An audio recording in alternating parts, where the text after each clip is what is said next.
y'all, I'm Elisa, the Scrappy Wife, and today I have an art journal process video for you. I am planning on finding one of the empty pages in my art journal and doing a layout. We might go here. Doing a layout demonstrating the napkin technique. A lot of you have probably used the napkin technique in the past, so I wanted to kind of show you how I like to use it. This is my collection of napkins and tissue paper, things I like to use for collage purposes. So I'm going to dig through here and pick out some that I want to use and then use them in this art journaling page. So I will put you all on fast forward. I will link everything that I end up using down below. Otherwise, let's go. Okay, so the napkin technique was all the rage maybe 2 years ago, and it's still a fabulous technique to use in art journaling, in Bible journaling, in creative journaling. It's just a great technique. So I happen to have all of these napkins from different napkin swaps that I did a couple years ago, and some of these are these gorgeous, like super high quality, they feel like vintage napkins. They are so pretty and I've been hoarding them, and so I'm trying my best to dig into my supplies and use all of the pretty things. So I'm tearing these. I tried to tear this one. It didn't really tear very well. So I'm just cutting it, and I'm purposefully not cutting it straight. I want it to be a little bit curved, a little bit of a different line pattern going on, because I want there to be an overlap and I don't want it to be defined lines, if that makes sense.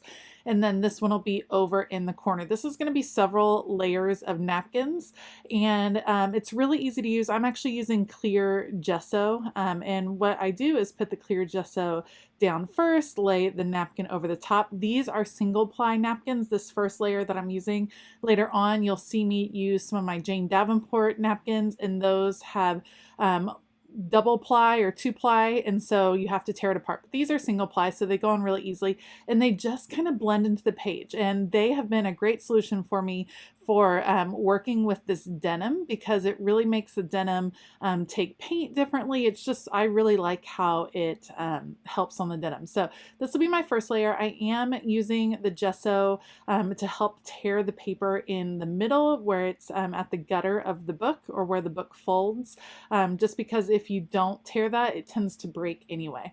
Okay, trimming that off, I'm going to use my scissors right here, and I'm going to use the bits and pieces of this napkin that are left over to cover up some more of the edges. And I just love these beautiful, delicate florals. I think they are absolutely beautiful. And I'm just covering up as much of the background as I can. And then I'll use the last little bit right here to cover up another little section over on the side. Sorry, I got a little bit off camera. And I'll let that dry as much as I can stand. You guys know me, I like to kind of push the envelope, so I of course don't let it dry all the way. I'm trimming off the edges. It's not perfectly trimmed. I will go back when I'm done with the whole art journal spread and trim off any of the extra pieces, just because I don't want them hanging off the edge and tearing. But I will get this trimmed and then let it dry, and then take my attention to another layer of napkins. So this is basically just a fun collage technique. It's when you're using the napkins though, it's such a thin layer, like using tissue paper, that you can see the papers or the napkins through the other pieces. And I think that is a super intriguing way to use these particular pieces.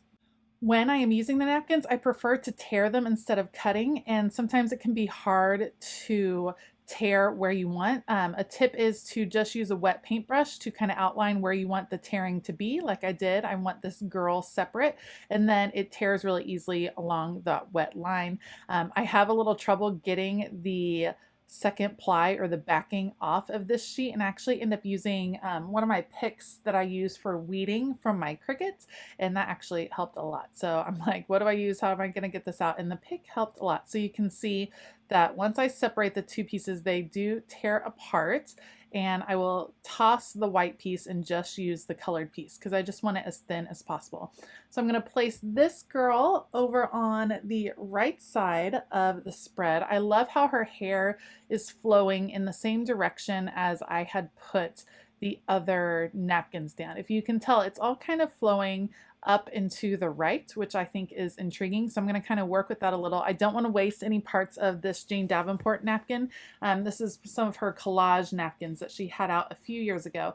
And I've bought several sets because I love using them. So I'm going to put them in some more parts of this page, just blending them in over top. And like I said, one of the cool things about using the napkins is that you can see things underneath. And I think that that is a really neat effect. Like you can see the florals coming through wherever it was white, and bringing out these bold colors and other parts of the page kind of helps bring it all together. So I'll cover this little corner with the last little bit that is left, and then I will try to let it dry. So I let it dry, and now I'm coming back with some white paint because there's a lot of color, and even for me it's a lot of color. So I'm going to knock it down a notch with some big bold white stripes, and I'm just using some acrylic paint. This is the Handmade Modern line because I still have those. Of course, Target doesn't make that brand anymore. They have a new brand. I assume that it's rather similar. I actually haven't tried it yet. So if you have, let me know if you think it's pretty similar. I would imagine it is. And let's see. Yeah, bold lines right here coming through, trying to kind of follow where the overlap of some of these are. And I'm purposefully wanting them to be wavy, to be uneven, and they're all following that same direction up and to the right. I am taking the time to fill them in completely and make sure that the lines are solid, just because, like I said, I wanted to knock back some of the color because it was a lot of color going on in the background with all of those different napkins. And I will go back and add some more to that top stripe just because it was a little, I don't know. Yeah, there we go. It wasn't completely covered, and I figured I do like it. I do like it solid. So this is still kind of wet. I used a lot of wet medium. There's a lot of gesso. Of course, I didn't let it fully dry. I let it dry some, but not fully dry. This stripe will kind of go behind this girl, so it kind of brings her out a little bit. I didn't let it fully dry, and then now I'm adding something else wet on top of it, and so I actually had to leave this alone for several hours to let it fully dry so I could continue working on the top of it. That was hard for me to do because I like just sitting down and doing an entire project, but especially with art journaling, you have to have patience to let something dry completely so that you can really bring to fruition your full idea. And I knew I wanted to write on top of these stripes, and I wasn't going to be able to do that until everything had really cured and had really dried. So this is me drying it as best I can. I think that this will be enough. It's not. This is my attempt to just use my heat tool. That wasn't going to work. So I took a break from that, and then I just used my Posca paint pens to add a little bit more color to this girl. I really wanted to brighten her up a little bit. So I'm going to bring in some pink to her hair and also some white just to give her a little bit more pop. My white paint pen happened to have yellow on it, so it wasn't like a pure white, which that's okay. It still works. So adding just a little bit of highlight, and then I decided the white, she needed a little bit of highlight in her eyes to kind of bring them to life. So I added that, and then I wanted to bring pink into her lips. So I'm very carefully adding that and one little highlight on her lips just to liven it up a little bit. I apologize if you can hear extra noise behind me. My dog Penny is trying to get settled and making all kinds of noise. Okay, so this is the point where I thought, oh, I can use my marker. Nope, no, I can't. It wasn't dry. See, it did not turn out well. So I let it dry for several hours. Now I'm coming back, and I decided to go bold with the black Posca paint pens. And what I'm going to do is outline these stripes. And once I let it dry, the paint pens worked beautifully. I was trying to force it and go too fast earlier, and you just can't do that. You have to, paint pens work on dry land, if you will, like on a dry page. You cannot use a paint pen when it's wet underneath. So I should know better, and I'm just am learning to be more patient. All right, so I love how this looks. So I love these crazy bold stripes coming through. I love the crazy colors behind it. I love the wonkiness of the stripes, how they like get thick and thin. It kind of reminds me, it's almost like a lava lamp, like there's a lava lamp behind her. I think it's just a cool look. So I am tracing those out just to bring them, just to make them a little bit more bold.